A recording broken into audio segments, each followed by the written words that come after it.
Hari ini kita akan bercakap tentang folia spray menggunakan air laut.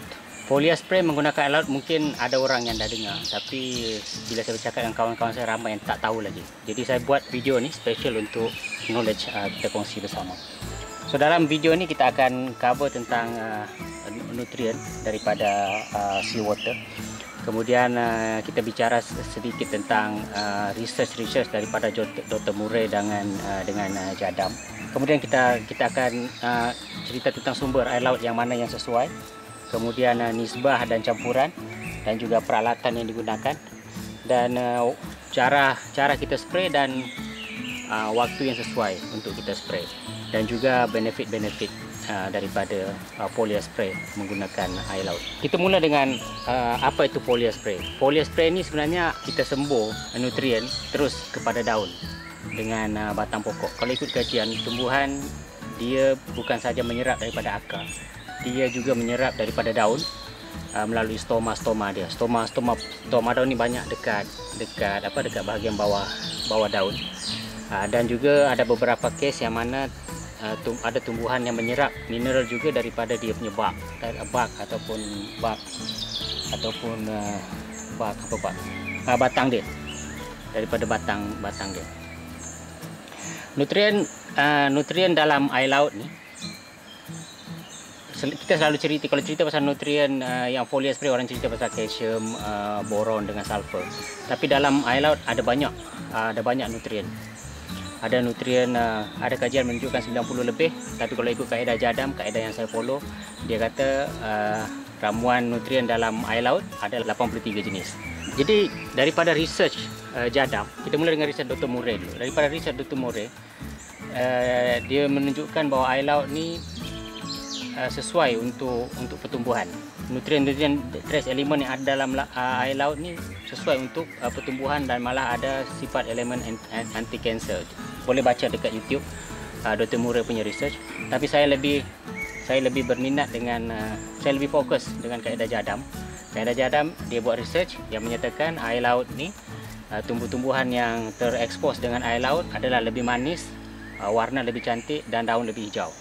Dia dah buat kajian macam yang saya katakan dulu, daripada 3 km daripada laut dan pinggir pantai, buah-buahan itu adalah buah-buahan yang terbaik.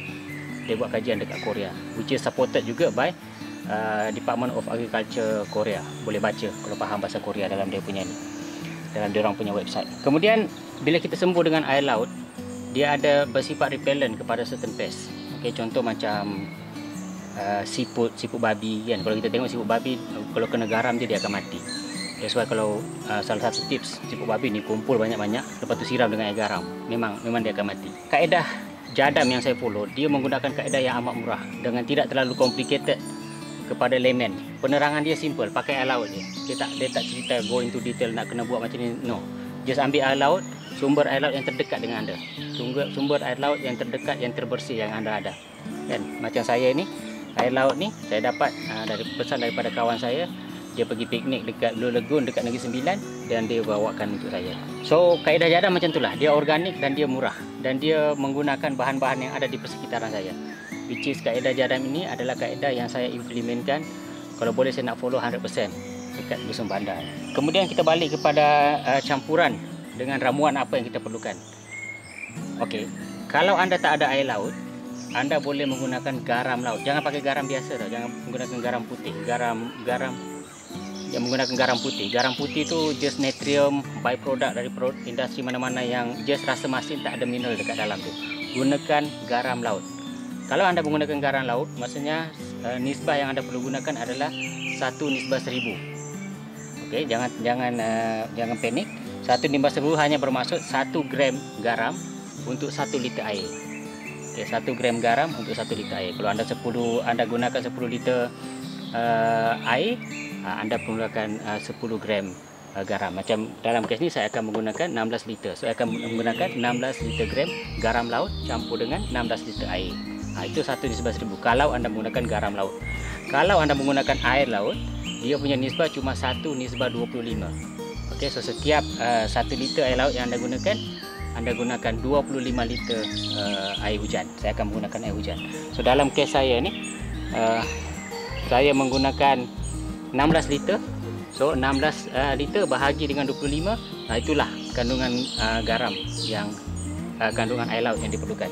Cara spray, kalau boleh kita spray dekat bawah daun, sebab itu adalah stoma dia. Spray ke atas pun boleh, kalau boleh fokus dekat bawah daun dengan juga dekat batang dia. The reason sebab stoma tu banyak dekat bawah daun. Waktu yang sesuai macam sekarang ni saya petang. Waktu yang sesuai adalah waktu petang. Macam sekarang ni saya baru basah ni, baru buat JMS, letak JMS dalam pokok, dekat batang pokok. So waktu petang dan nak maghrib, itulah waktu yang paling sesuai. Ataupun di awal pagi, waktu stoma terbuka luas. Itu adalah waktu yang sesuai. Untuk 16 liter cairan ni, kita cuma perlukan 0.64 liter air laut. Hati-hati dengan air laut, jangan terlampau banyak, sebab nanti boleh membahayakan tumbuhan kita. Jadi follow 1:25. So ini 0.64. Kemudian kita masukkan air hujan sebanyak 16 liter.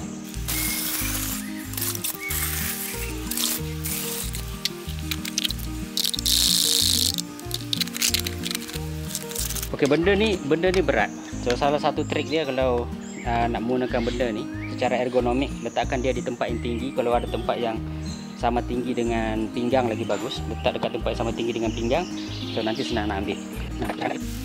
So cara angkat dia, kita duduk, kemudian pegang dekat tempat yang bersandar tu, kita tolak dengan tangan naik ke atas, macam tu. So itu cara mudah yang saya belajar daripada arwah ayah saya. So macam tu. Okey, pakai dulu. Lepas tu letak tangan dekat tempat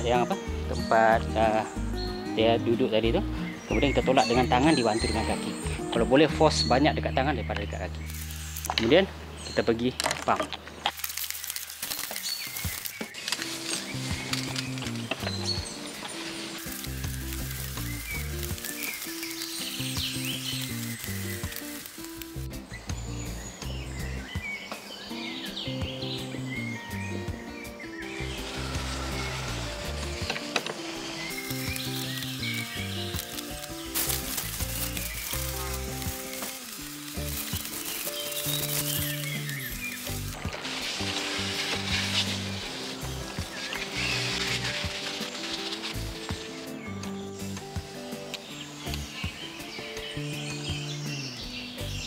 Okey, itulah tadi saya dah habis sembuh seluruh dusun bandar ni dengan air laut. Saya terlupa dengan satu benda, kekerapan untuk kita sembuh. Kita sembuh pada waktu petang ya, atau pagi, awal pagi. Kita sembuh sebulan sekali ataupun 2 minggu sekali. Okey. So itu saja untuk video air laut hari ini. So saya harap anda kongsikan knowledge ni supaya ia bermanfaat kepada semua yang berminat untuk penanaman secara organik dengan kos yang amat murah. So nantikan slow saya akan share lagi knowledge yang saya ada berkenaan dengan pertanian organik dengan kaedah yang ultra low cost ataupun kaedah jadap.